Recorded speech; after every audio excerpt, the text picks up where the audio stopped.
Hello, everybody, and welcome in today's podcast that will be all about defining storytelling and how design can create a sense of place.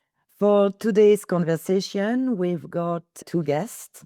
The first one is Elodie Noël. Elodie is a trained interior architect at the École Camando in Paris, which is one of the most prestigious French design schools. She has spent the past 20 years working at the highest end of international hospitality, and she is currently Senior Vice President of Global Luxury Design and Technical Services at Accor, where she leads architectural projects across France and around the world, overseeing investments for one of the most demanding portfolio in the luxury hotel sector. What makes her perspective particularly compelling for today's conversation is the rare combination she brings to every project: a designer eyes for concept and meaning, and operators' grip on concept and budget, and an unwavering belief that technology and innovation should always serve one purpose: the senses. Her work is guided by a simple ambition to create spaces so carefully considered, so alive with identity, that guests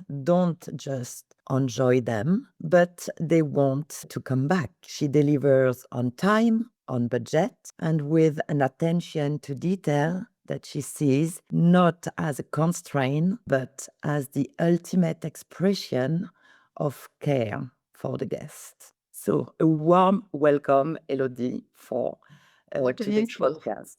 Thank you very much. Yeah, I think Catherine, and I'm very pleased also. Thank you for Delphine for your invitation. I don't know what else to say. You've said a lot. Very, very good introduction. So thank you very much for this first stage. And I'm happy to be with you and your student online.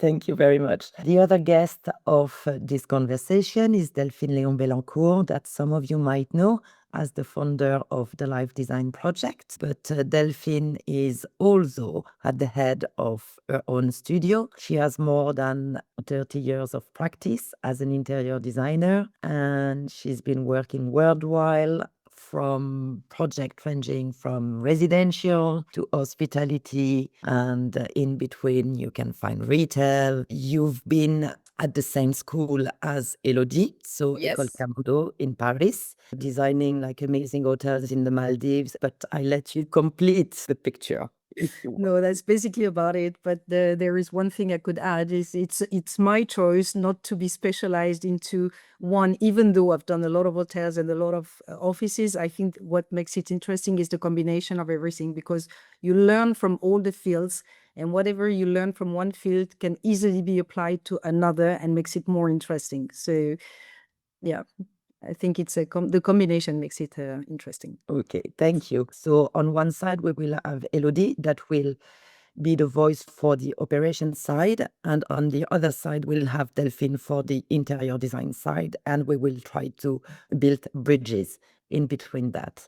In order to structure this conversation a bit, we will be approaching four themes. The first one is concentrating on defining the concept. What is storytelling in luxury hospitality? And more importantly, we will also try to move beyond the cliche that adding local reference is enough to create a sense of place. It is not. The second theme will concentrate on translating a narrative into design decision, which is like the art of moving from abstract concept to concrete design. During this theme, Delphine will give us like some very, very like practical tools to really help to create a framework for yourself to assist with your decision-making process. So stay tuned. The third theme will concentrate on how design creates memorable experience. And it will be all about showing that emotion is built through a lived sequence and not just a single wow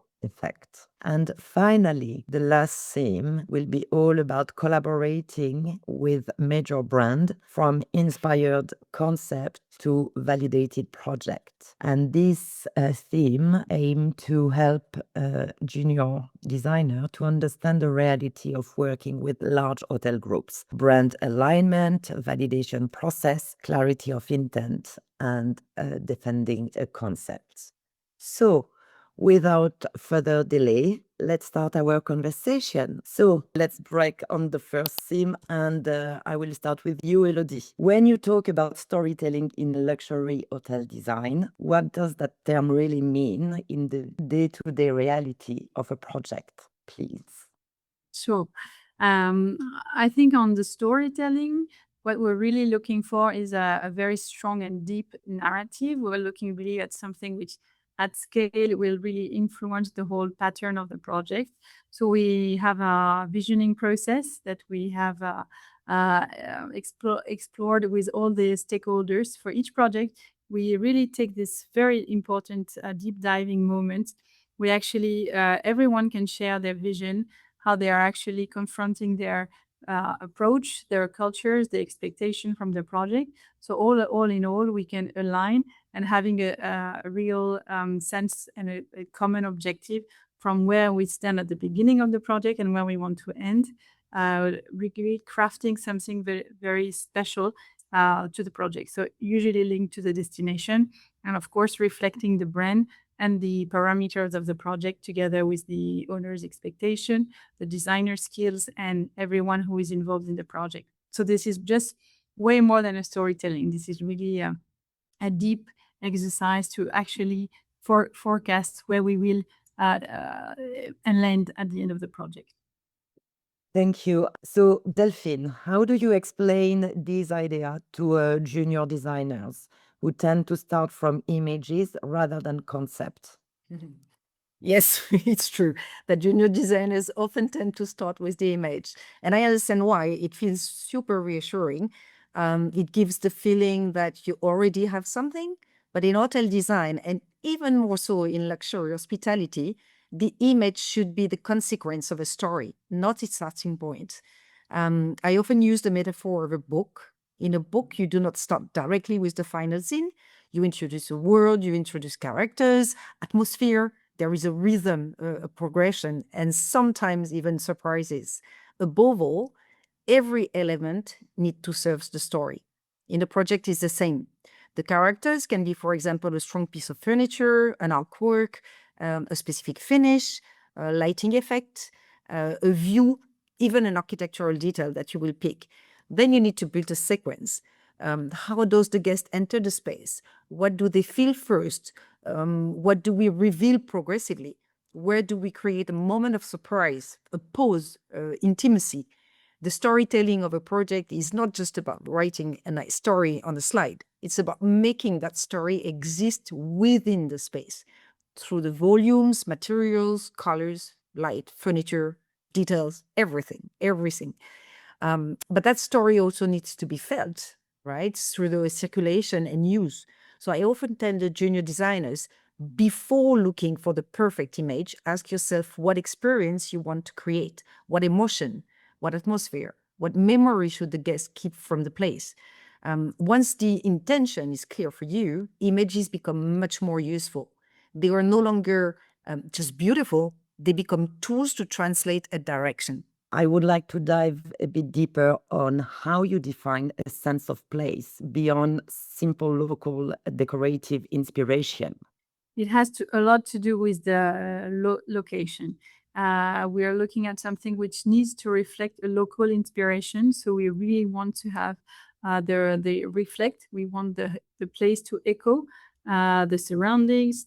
Of course, we're zooming in. It's really a focused process of enlarging from the country expectation, the city, and then the neighborhood. This is really where we actually craft this sense of place, which is essential. If we want the local communities to feel like they belong, then our guests, which also travel from all around the world, will have the unique chance to really understand and flair this very special mood of the project location. So it's really about having this know-how of creating something which will reflect all these trends and vibes of the place. And at the same time, it's really about having the right anchorship with people who will show their crafting, and all their talent. So looking at a local approach, even through artists, curation, and every cultural aspect of each project. Thank you. What are the first reflex a designer should adopt when creating a project that is genuinely rooted in its location? The first reflex is not to open Pinterest immediately, like everyone will do, even me.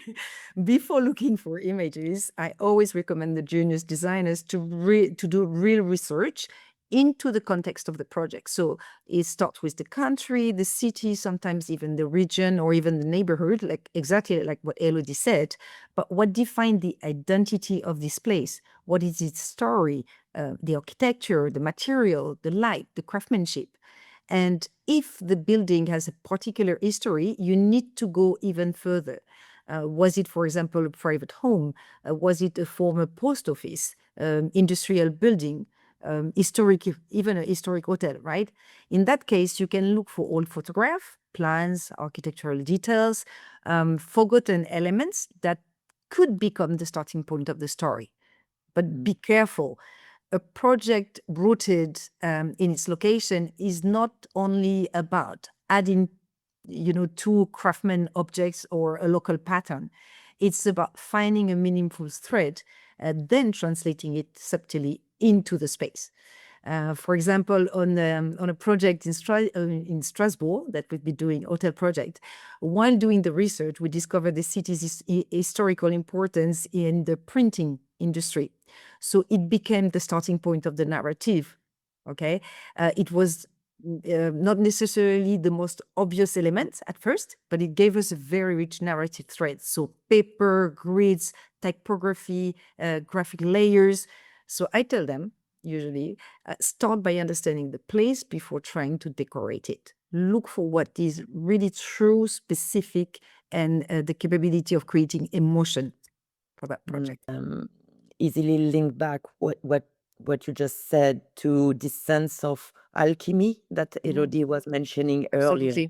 Absolutely. It's not like having like a very strong element and other that will be totally like dismissed, but it's all about like the balance and the way you will like link them beautifully to give this sense of space. Why has emotional connection become such a core premium and luxury hotel design? I think with the luxury division that we have in Accor, which is the group where I belong, we have 48 brands, so really we need to make sure that each of them delivers a special brand atmosphere. And I think this is really about something specific for luxury, where we really want to tackle the luxury codes, but we want to go beyond. I think we want to go beyond, having the refined materials that you would expect in a luxury place. At the same time, we want a place with a soul, so a place which are really genuine, authentic to in their expression. I believe strongly that the new luxury is not about only the product, which is expected. I think, and from a design perspective, this is already the big step to achieve, is really creating a beautiful luxury location, space, and everything around it. But at the same time, we want to offer something new that the guests will experiment, a new way of discovering a country, a new way of experimenting, maybe a way to feel local. So I think the differentiation does not come only from the finishes, but also from local codes and the beauty and the durability of the finishes.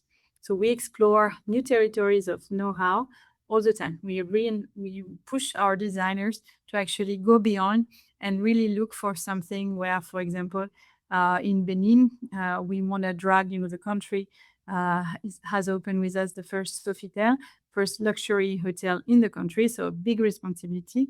And at the same time, we wanted not only to share a bit of what is the French way in Sofitel being in Cotonou, but also dragging in the culture of the country, which is essential. So we have worked hand in hand with the museum of the town, which is the National Gallery, to have about 300 art pieces in our places so that everyone can actually feel, sense, and discover the beautiful culture of the destinations. For me, this is really how we try to reinvent the luxury goods, going way beyond and having this partnership with a real, genuine connection. Thank you very much. Delphine, I would love for you to step in and have your Yeah. views about this vision. What I think is very interesting about the local sense of place also is the fact that it's not only for the visitors and the outsiders, but it's also for the locals. You want to involve the locals into the surrounding of the hotel. So you want the locals to enjoy the hotel also. You want to bring them inside. You want them to use the restaurant, not as guests of the hotel, but as, like any restaurant they will go to. So you really want to work, you really want the place to be also for them. So he has to talk to them. And if he talks to them, it will definitely have the sense of place. It means it has the sense of place. So I think the connection between the guest and the locals are also making the place very interesting. Yeah, I think like the key notion here is this sense of belonging. So basically, if what you were saying is like if local people feel that they belong, even if they're not like the guest of the hotel, so then the experience will. The experience for the guests themselves, it is going to be amazing because they're going to be mixed with the locals. We see a strong trend, which is about, sorry, Catherine, about really feeling like you're a member of a club. So you really take part in this community because you actually feel like these people are like you, expecting something different. And this is the way that actually together you create this sort of clubs, not even a destination, but even more like a club feeling in a way. So this is, for me, an ultimate achievement when we managed to craft this. Absolutely. Talking about that, based on your experience in mentoring junior designers, what common mistakes do you see amongst when they try to tell a story? The first mistake is that they often move too quickly with an idea. They already have something in mind, an image, an atmosphere, something, even a design solution sometimes, before they really understood the place, the brief, the brand, the client, and then they look for a way to justify and to defend the idea. The problem is that you can see it immediately, right? You feel when a concept comes from genuine research and when the story has been added afterwards to make the image feel more intellectual or working. So storytelling should not be a decorative justification. It should be the starting point of the project itself, okay? The second mistake is being too literal. So if the project is by the sea, they will use blue, stripy blue and white and rocks. If it's by the mountain, they will use wood and tweed patterns. So it's not necessarily wrong, but it is often too obvious. So what junior designers need to learn is how to reinterpret codes. You can get inspired by a place without copying it. You need to look for what lies behind the image. It can be a light, a feeling, a sensation, a way of living, a symbolism. And then there is accumulation. They sometimes want to put everything into a project. So they will find a few themes and then they want to put everything together. It doesn't make a strong story. It doesn't have to be complicated. You need to know how to choose, prioritize, select, and even remove sometimes. I think it's a beautiful, beautiful transition for our second theme, which is translating a strong narrative and creating this sense of belonging into like design decision. So, and it's all about like moving from abstract idea to tangible design. So, Elodie, my first question for you on this theme is, in luxury projects, how do you move from a narrative intention to a tangible design language? What are the keys? So as I mentioned, when we start creating this vision, really the project ambition, we write this story, and I think it's really how we actually never forget where we decided to start and where we want to land. So we go back to this narrative, and we again try to look in through the architecture, through the flows, through the passage, through the sequence of the place, and then through the sourcing of the products, the finishes, that we step by step, create all this sequence, and we then start to escalate into the local know-how. So it's really, we take a step back. I think it's important to always reconsider where you wanted to achieve, what you wanted to achieve, where you want to land as a final direction. And from there, it's really how you can take some local finishes, local, aspiration, combine them with the brand ethos in a way. So if it's Sofitel, I will certainly look for some French detailing, French, codes that throughout the whole design development will create this really strong design narrative. For me, a good example is when someone in the hotel is able to actually express why this detail has been, thought like this, because it actually ties to a bigger story. For me, when everyone is able to understand and to express, to share, this is where I think we make a big win on the outcome. I was working recently on a project in Morocco, and we're looking at, in Andalusian inspiration and Moroccan at the same time, combining them with the French expectation of a certain art de vivre. I think all that makes it really special. And I'm sure that property will not be a cookie cutter, but something that is really specifically true to that project and property. So, Delphine, how do you help junior designers turn a mood board or a poetic idea onto concrete design decisions? I think first I explained to them that the mood board is not the project itself. The mood board is a direction for the project. It sets the atmosphere, the intention, and energy sometimes. But then the real work of the design really starts transforming the intention into concrete decisions. So the method I use and that I try to pass on is to work in layers.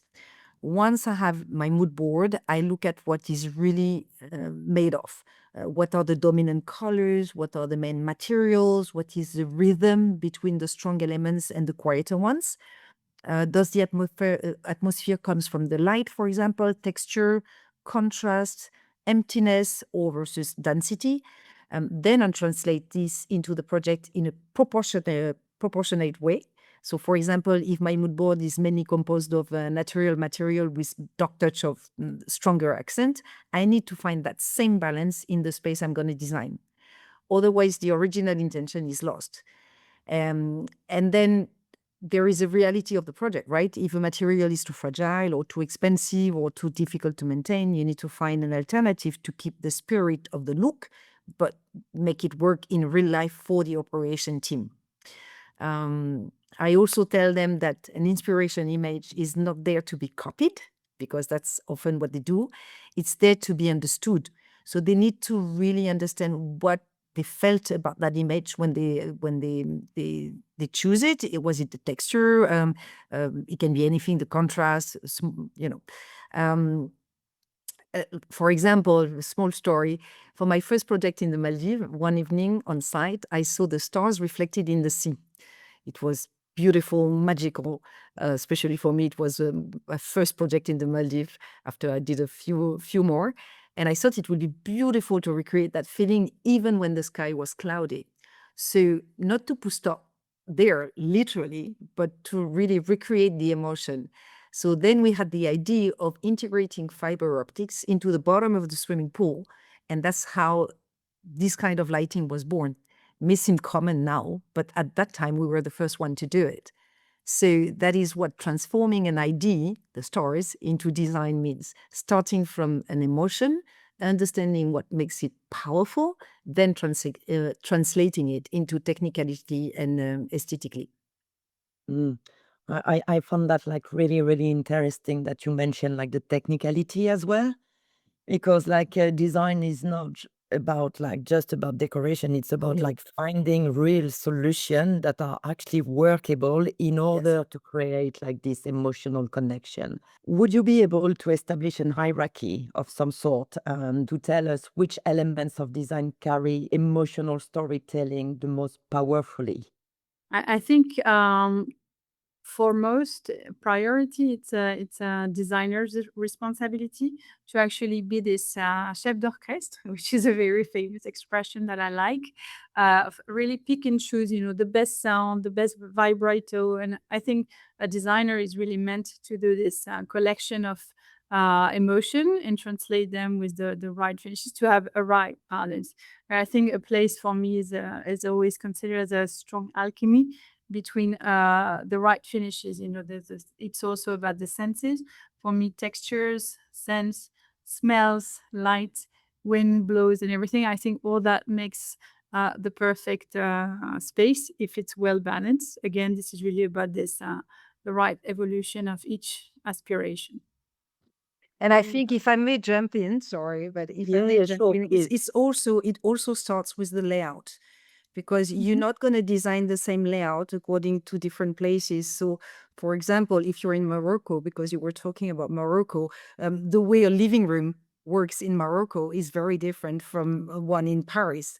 So you want to recreate that mood and feel into the place. So it starts before even you think about materials and decoration. It's Great. about the layout and how the layout will recreate the ambience of the place itself, how people live there.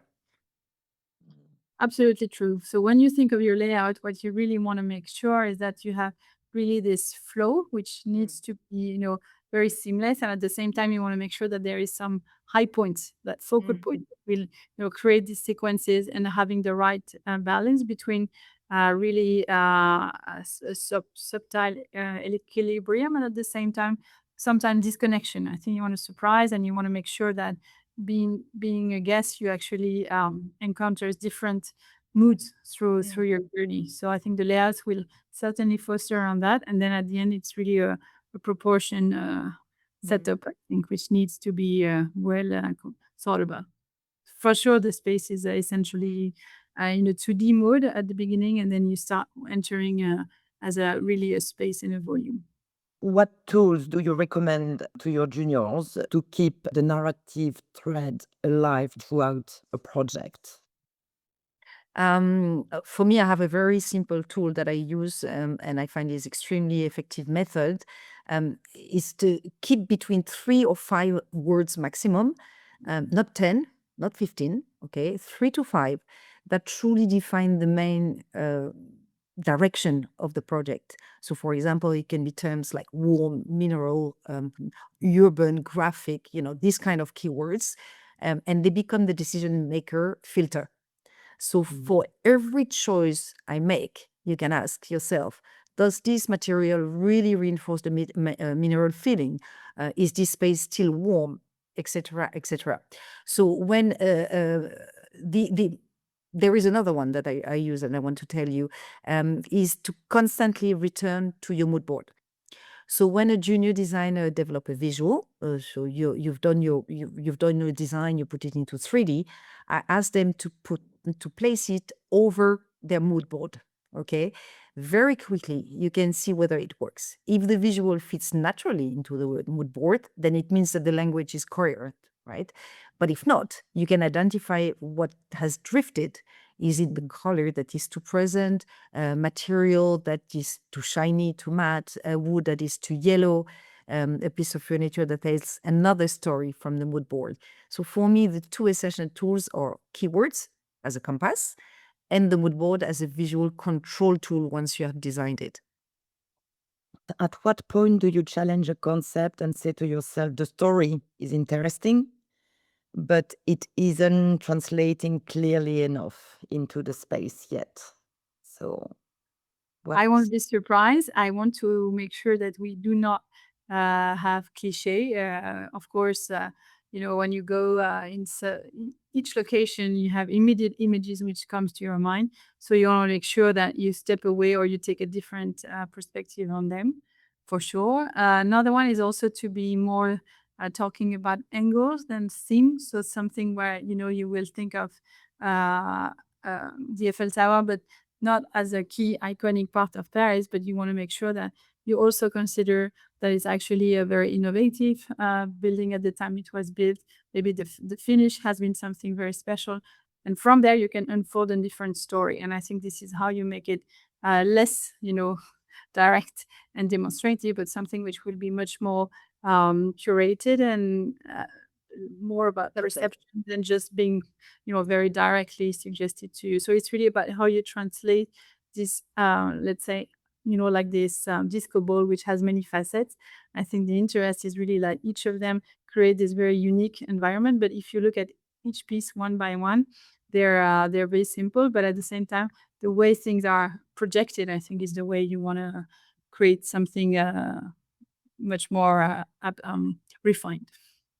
Yeah, it's again like this notion of alchemy, I suppose, that you were Mhm. like talking a couple of minutes ago.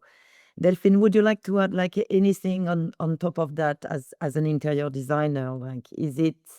I think you already mentioned. Everything, yeah, I think everything is about the story you want to tell, and you really have to make your story consistent. So even though you have, like Elodie said earlier, you have surprises, it doesn't have to be, everything doesn't need to be blended throughout. It's very good to have surprise, but the surprise have to serve the story. It's important that it's not completely out of, a context. You Mhm. build the story, and every detail you will put into the project have to serve that story. This is very interesting, this notion of like wanted to be surprised. Like for someone like you, Elodie, or for someone like you, Delphine, you spend like a lifetime in hospitality design and designing beautiful spaces. So how can you still be surprised, I suppose, by your project? Like, because maybe your wishes are might be different from your target audience, Mhm. basically. So I, First of all, I think I do not project anything personal. I react personally, but I very need to be very, very objective. I think not to miss, the market and the audience. I think this is essential. I have the beautiful chance to read and view a lot of projects on a daily basis. Actually, I'm looking at portfolio, at projects worldwide on a daily basis. This is really something which actually feeds me a lot. So I can see trends which are, Pinterest copy paste, and I'm thinking, okay, maybe we can challenge these talents a bit more. I think this is also something where we have a responsibility, I think, for reopening their eyes and say, oh, okay, why not? But would you not consider, in a different approach? And I think for young talent, this is really one of my biggest advice is really to remain true to their initial vision, and maybe of course listen to advice, because it's always good to have feedback, but at the same time, I think remaining that very true to your initial story and mood. I think with the mood board, which actually shows this first image, I think it's something which helps very much to be clear and have I think a good understanding. I'm hoping I'm making it clear enough for them, but I think this is something. If the bases are not strong enough, then the project will be diluting. Is a waste of energy for everyone, because I think you don't deliver something which will be strong enough. I'm always thinking, is it something where we could actually potentially ask for an award? I'm thinking, would at the end this project be strong enough to be put forward for an award, recognition? So of course, we do not get award for every single space we design together, but I think overall, this is the expectation we can have. Why not? So it's very important. how do you avoid the trap of a strong concept at the start that gets diluted in the details? Hard. But to avoid that, you need to understand that every detail contribute to the overall coherence of the project. So a detail is never just decorative. It must reinforce the story, improve the use, or enrich the experience of the guest. So ideally, it does all three, obviously. So I often use it as a simple metaphor. We dress a space a little like we dress ourselves. We start with the first layer, the main finishes. So you do the floors, the wall, the ceiling, the dominant materials. Then you need to be beautiful, but also adapted to use, maintenance, budget, and durability. Then you add the second layer, the furniture. It gives the overall silhouette. It structures the use, the comfort, and the style. Then we had the finishing elements like curtains, accent lighting, rugs, cushions, any useful objects that you may think of. They must be staging object, right? They are the jewelry of the project. They can bring a lot of personality, but only if they are chosen with precision. The trap is really wanting to add too much. And that's a very often trap that I see among juniors, just like loose elegance, you know. So with every addition, you need to ask yourself, does this element serve the project? Does it reinforce the concept? Does it improve the experience of the guest? And if the answer is no, it's better to remove it. Okay. Yeah, like it's all about like refining and everything you're saying is like finding a framework to actually be able to take decision without like feeling overwhelmed. So Completely. it's like really, really precious information here. So thank you for them. We'll move forward to our third theme now, which is how design creates a memorable experience. And it's all about showing that emotion is built through a lived sequence and not just through a single wow effect. So, in high-end hospitality, which moments in the guest journey are the most decisive in creating an emotional connection?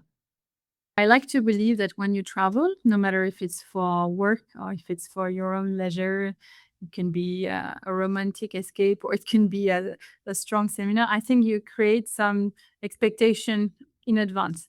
And I think this is, people will start looking at, the website or the images. So you create this desire prior you arrive to the hotel, for sure.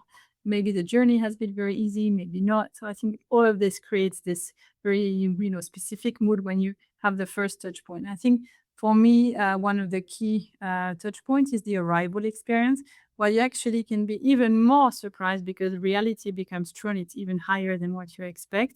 So I think this is a very, very strong moment in the emotional connection. And then, of course, the journey continues and hopefully you're highly welcomed by the best guest and the right service is really delivered and you have really human connection, which in the long term will be one of our key differentiator is how we actually, keep this human connection throughout the stay. So I think really it's having this first touch point for me is one of the most essential. And of course, having the right sleep experience and having the right F&B experience, having a great breakfast if you had a really terrible trip the night before can totally change your mind because someone who is going to welcome you with a perfect smile in a nice, OSNE with a nice plate, with a beautiful view and the seat is comfortable, already you're in a good start time. So I think it's really not forgetting anything. And I love to consider also that transition. I'm always thinking of, the lift experience, the washroom experience. For me, these are moments we should not drop. I think these are the moments where you actually enclose your guest in very few seconds. And I think there you can really create something just to highlight a bit something a bit different. So I'm always trying to get something specific. And when it actually works, I think you add to this let's say more expected experience than what you would have, but there's hundreds of ways to which are specific to each project, I think. Delphine, I would like to have your view on that in that sense that like Elodie described like the arrival experience. Then she mentioned like the importance of transition in between spaces. And then like the fact that when you're taking a lift, you can feel enclosed and like maybe not that comfortable. So it's a lot of like sequences. And when a junior designer is starting, especially in hospitality design, they're not necessarily aware of that. So what do you do to build their awareness? How do you approach that? How can you guide them? But I always told them that they have to put their shoes in the guest. Pretend you're a guest. What is it that you feel when you enter a hotel? What is it that you would like to feel? And what would be your journey? So I arrive in the reception. Is the wow effect there, or is the wow effect when I enter my room, or is the wow effect at any touch point? But definitely the arrival is critical. But put yourself in the client's shoes. That's always what I tell them. And what will be your journey within the hotel? What will make it interesting? For me, the one of the critical part in an hotel are the corridors, because corridors that links to rooms are always long, and now 90%, I'm not talking about resort hotel where with individual bungalows and everything, but most of the time you are in a big building, and those long corridors for me is absolutely nightmare. So that's one of the space I love to design. I love designing corridors because I think they are extremely important. They put you in the mood before you enter your room. So this is one of the area which I think is critical. So what I tell them is put yourself in the guest shoes, and do not forget, there's no little spaces. No spaces should be left aside. They are all as important. And again, you're telling the story from the moment you enter the reception, the moment you arrive, until you reach your room.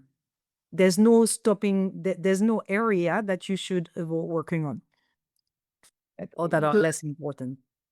To add to you, Delphine, recently I was showing a project in Asia where they managed to create a way with a specific mood going to your room and a different mood when you actually leave your room. I love it. And I thought I was so smart. So I thought, this is something which, from a guest perspective, I think is definitely supporting your point that the corridor should not be forgotten. And I think this is really what I consider as interesting to add, just this little tweak that all of a sudden bring something you will remember actually. And to go even deeper.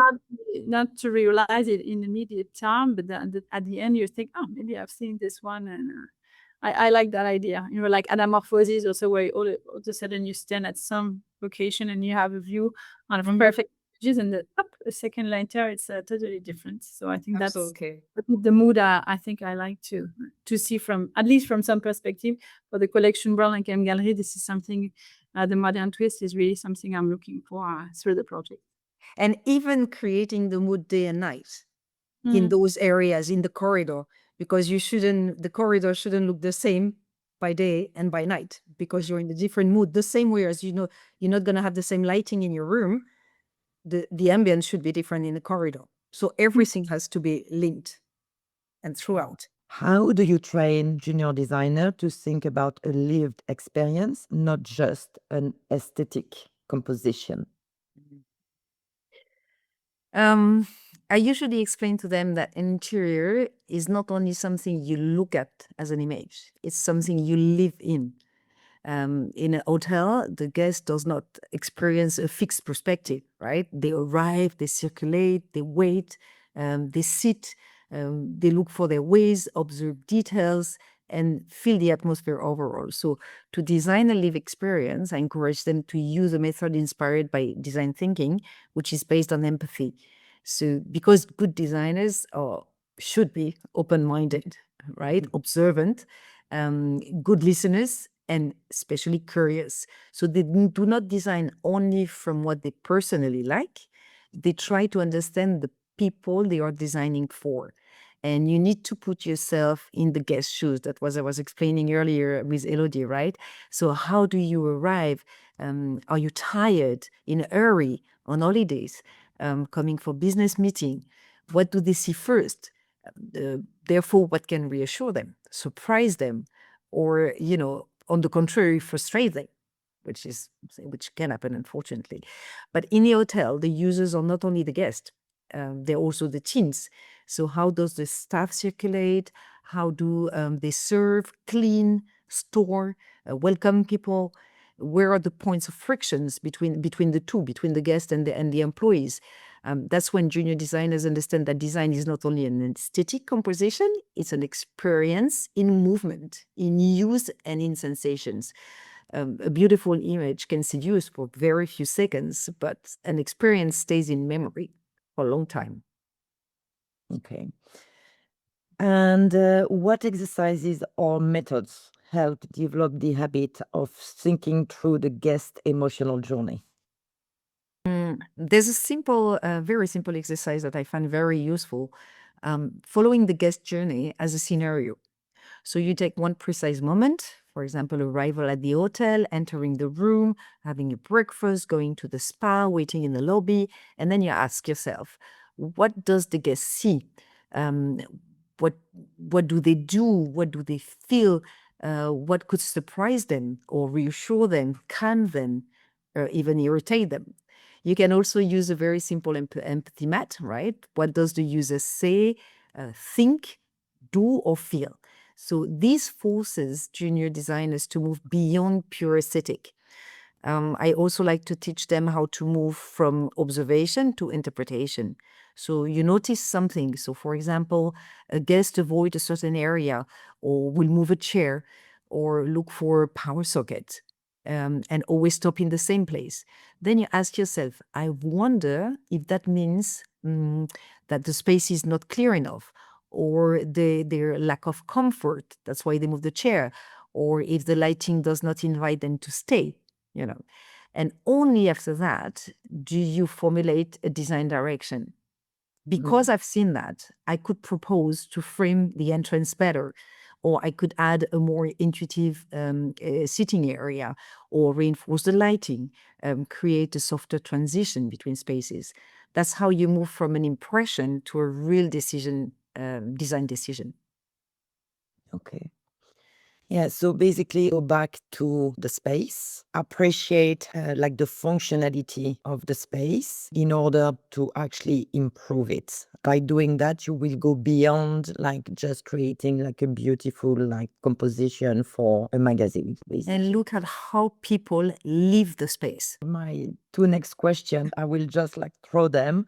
So the first one was, how can design create emotion without overplaying the wow factor? But I think we did discuss that quite extensively.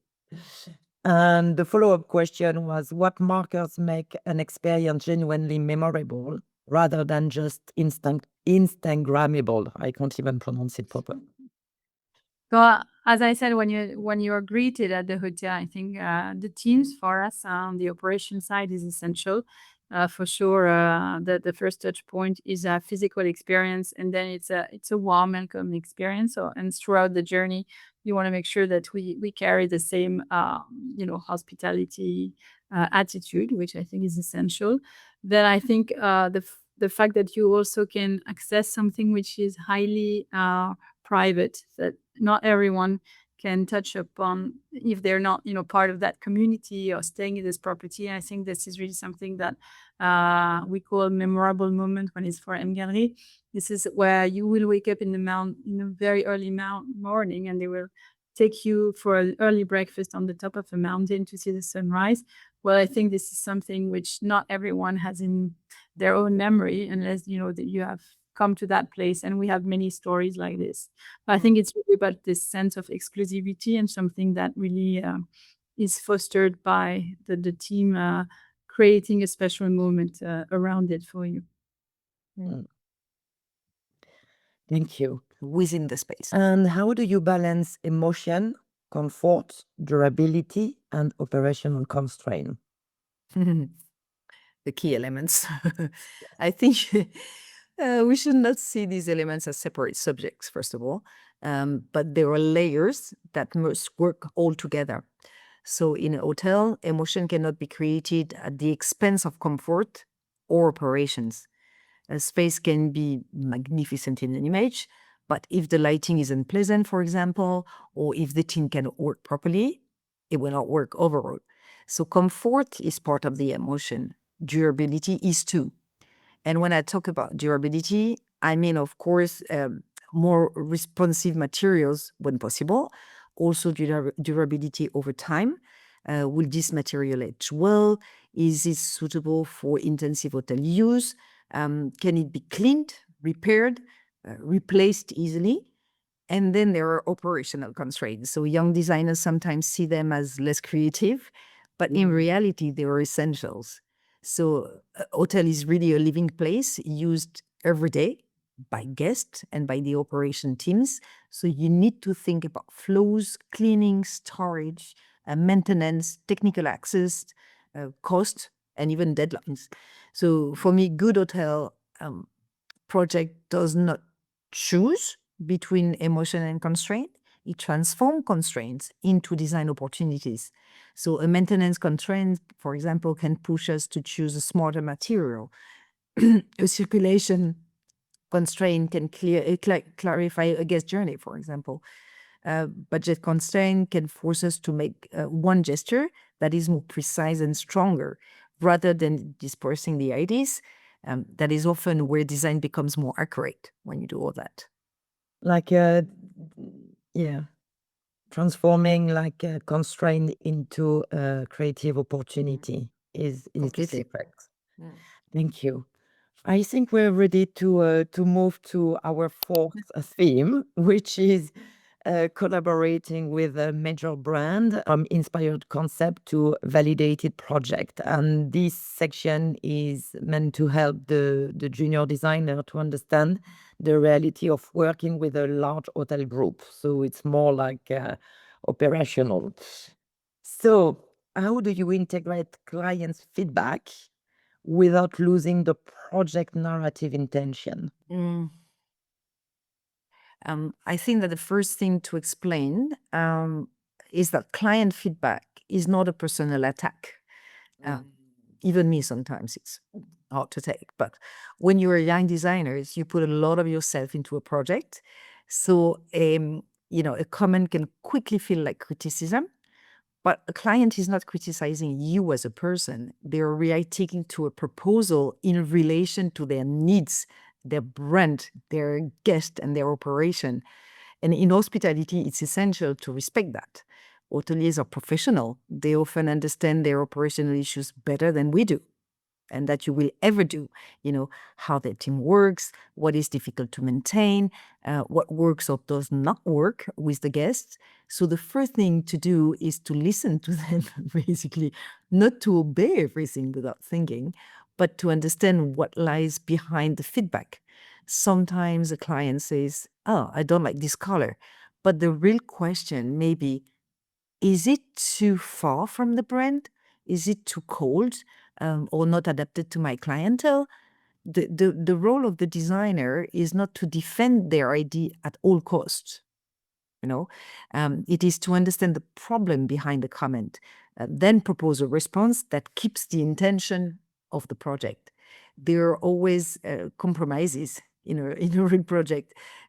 Compromise does not mean especially lowering the quality of your answer. A good compromise is a smarter solution, one that respects the brief, the operation, the budget, and remains beautiful for you as a designer. The narrative intentions must stay as a backbone. You can adjust material, colors, details, sometimes even certain element of the plan, the layout, but you must always check that the story remains legible and that the experience remains the right one. Thank you. So within a large group like Accor, Elodie, what do you expect from a designer when they present a concept with a strong narrative dimension? I think, as I said before, I think they need to come convinced of their positioning. If they're young, sometime you feel a bit shy, or so come prepared. Know who you're talking to, which brand you're talking to. I think this is something for us, being brand ambassador, that we expect. I'm happy that people have understood, what is the brand aspiration, and of course, many designer will have many approach to each brand, but it's really understanding who is your partner. I think this is something which is essential. And then again, as we spoke about, narrative versus storytelling, I think it's really about having this subtlety in the translation of the narrative. Again, this is really obvious, but don't put me in a fat tower to tell me you're in France. I know that. So it's how you can actually bring this extra, personality. This is something for me which is essential. Understand the brand values that you're talking to, and understand where you actually can bring a difference. And being able to be receptive, understanding and listening also, which is sometimes a bit tough for young talent because they're strongly committed to their point of view sometimes. It's good. How do you prepare junior designers to present an inspired idea in a way that is professional and defensible? To the operators. Yes. First, I'll explain to them that a client presentation is not a catalog of image, because this is really something I see very often. It's a demonstration they need to do. And as I said earlier, with the idea of a narrative sequence, there needs to be a natural progression, like in a book. If the story is well built, the conclusion becomes almost obvious. So the client understands why we have arrived to that solution. For what I give them a very strong structure, for that I give a very strong structure guide. We do not start with the concept or the visuals. We start by showing that we have understood the context. So first the place, as explained earlier, as a whole, country, city, neighborhood, environment, possible history of the building, not only the space to be designed, but everything that give the identity of the place. Then we show that we have understood the client and the brand.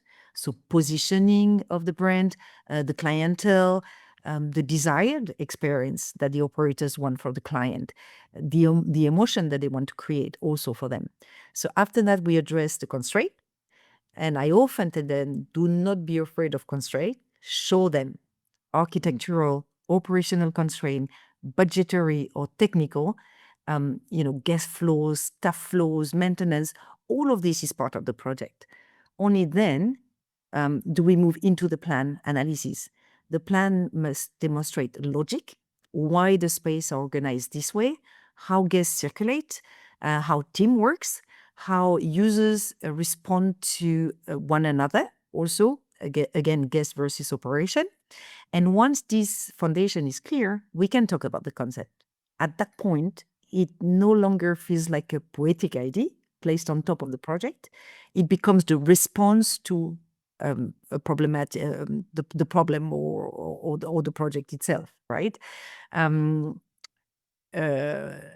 that point, it no longer feels like a poetic idea. It becomes the response, and we finish with the visuals that demonstrates everything we have explained before. So I tell them, do not only present what you have designed, present why you design it that way, which is most important. Yeah. And so you're basically like through the flow of your presentation, there is a build up, like giving the context, showing the problems, and using the problems to create like a workable solution for the layout. Right. And from that, you had like this extra layer of like bringing the narrative to create a beautiful space. I talk about the book all the time, but it's the same with a movie. If movie talks better, maybe to the juniors, but it's the same. You always have the beginning of a story and the end of the story and the building in between.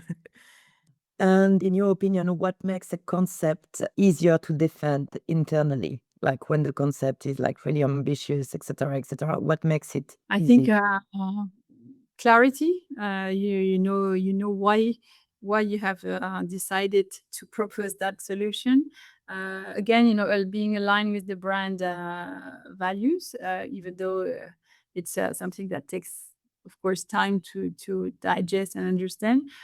Being able to also work with a very business mindset. I think we looked at somehow not only creating an aesthetic and beautiful environment, but also something which will be for sure very strongly operational and durable. But at the same time, looking at places which will create value. And I think this is where the young talent can differentiate themselves, having this business perspective in trying to understand from a guest perspective if there is more, a bigger bar, is it at the right location? Because this is where people will come for drinks in the night. Of course, it has to do a lot with programming, and that's our role to make sure they have the right scope. But I think it's really about having this coherent and clear clarity on the project evaluation. Yeah, this is really interesting what you're saying about for young interior designer to be aware on how the business is working. But at the same time, they're so overloaded by learning the simple fact of designing, if we can call it simple. Like, what would be your advice for them to actually nurture this part? Where could they find the information? How can they build an awareness? I think it's a good question because it comes a lot from the field and experience. I didn't leave school yesterday for sure. It's been a while that, but from each, I think from each feedback and operation comment, I think it's good to build a library maybe of some research and always first of all inquire, but ask question, and maybe why are you saying it should be this way or not that way, and do we really want the guest to be this perspective? So I think it has to do with and I think also learn from the peers when you're looking at newsletters of high-end products which are celebrated on the market, hospitality newsletters, if you're focusing on hospitality. It helps to understand why.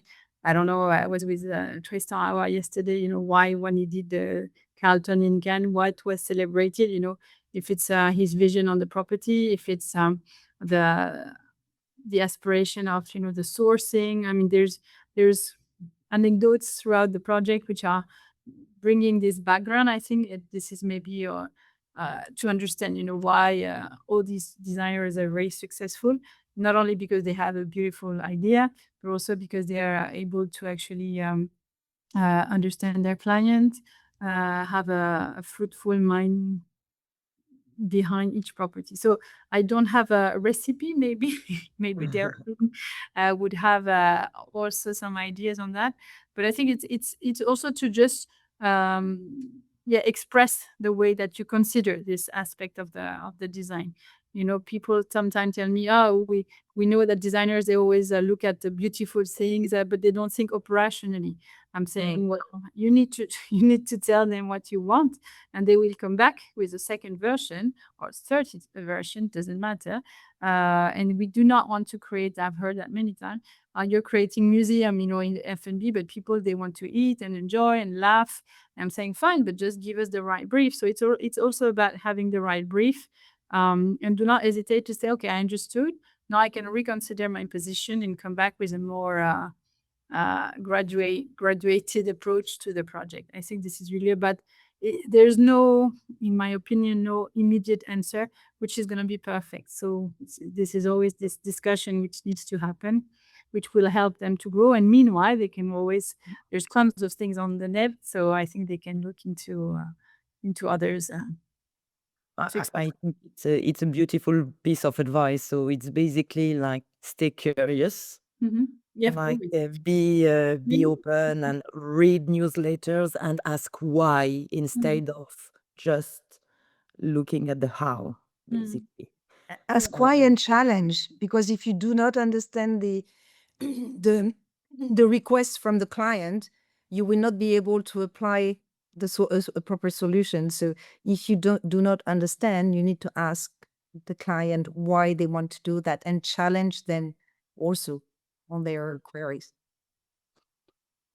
Throughout all your answers, you gave so many useful advice and so many tools as well to use to find your way or to polish your skills. In your opinion, what is the most important skill to nurture or to polish when you start in the industry and you want to perform or to work in hospitality design? I think hospitality, but it's the same for any kind of field. I will say that the most important, and I will join Elodie on that, is to stay curious. Keep challenging yourself. Don't ever think that you know it all. You learn every day, and you should not only learn from the category of projects you want to do. So let's say hospitality, you should learn from everything because you can adapt anything. Like the last exhibition I went to, I saw a piece of sculpture that I love and that I thought, oh, okay, I could use that idea and put it into blah, blah, blah. So everything, you can really feed yourself with everything. And you should use that to feed your creativity and your project and learn from the others. Yeah, like it's a collaborative work. It's not The like the the the the the, s- the sum of people ideas will always be better than one. yeah. So Especially for hospitality design, you don't design hotels by yourself. It's like the scale is way too big to believe that. Is there like a last piece of advice or piece of wisdom that you would like to share? Wisdom is it feels very old. That was sudden.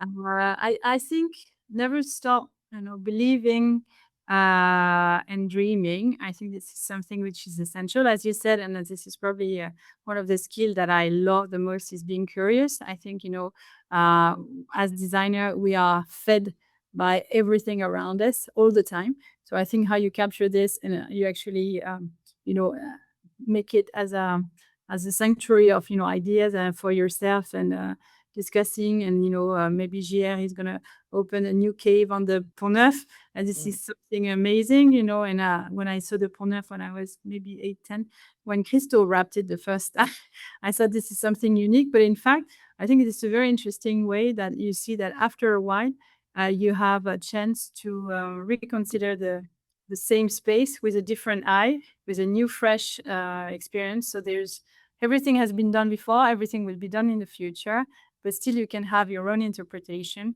and be right in your timing. So I think being curious, dreaming, and courageous will help to foster any great project.